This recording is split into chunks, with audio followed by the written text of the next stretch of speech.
Hello বন্ধুরা, কেমন আছো সবাই?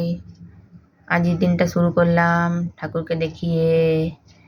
এখন হচ্ছে একটু কাজ বাজগুলো সেরে নিই। আজ শরীরটা একটু ঠিক লাগছে। এই দেখো, ভালো রোদও উঠেছে, খুব সুন্দর ঝলমলে রোদ। ঘরের মধ্যে রোদে পড়েছে। আমি এখানে রোদে একটু পা সেঁকে নিচ্ছি।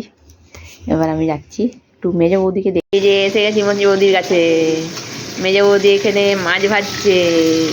আজকে মেয়ের পরীক্ষা, তাই মাছ ভাজা। আর কি করলে? ডাল, আলু চোখা। আলু চোখা ওখানে করেছো? হ্যাঁ। দেখি। এই যে আলু চোখা হয়ে গেছে করা। এইটা কি? এটা এটা হ্যাঁ, ওটা সকালে সেই সেদ্ধ করেছি, ভুল করে বেগুন সেদ্ধ করেছিলাম, ওর মধ্যে একসঙ্গে দিয়ে হয়। সকালেও হয়ে গেছে, শরীর ভালো না তো। সবারই তো শরীর ভালো না, সব অবস্থা খারাপ। কোনোদিন তার মধ্যে এত ঠান্ডা।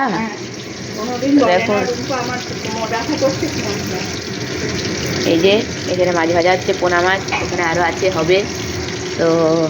ও, এখানে লঙ্কা তেলও করা আছে। এই যে লঙ্কা তেল দিয়ে আলু ভাতে মাখা হবে। মাখা হয়ে গেছে, আলু ভাতে মাখা হয়ে গেছে। এই যে মাখা হয়ে গেছে, পরিষ্কার করছে। এই যে আলু ভাতে মাখা। আজকে দারুণ খেয়ে যাবে তিন্নি। আজ থেকে বড় মেয়ের পরীক্ষা শুরু হচ্ছে, তাই মা তাড়াতাড়ি করে আলু সেদ্ধ, ভাত, মাছ করে দিল। তো আবার দেখা হবে। এই যে মেজো বৌদি খুব ব্যস্ত, খুব ব্যস্ত। কোন দিকে যাবে বুঝতে পারছে না, কোন দিকে যাবে বুঝতে পারছে না মেজো বৌদি। আমি বাবা এখানেই দাঁড়াই দূরে দূরে।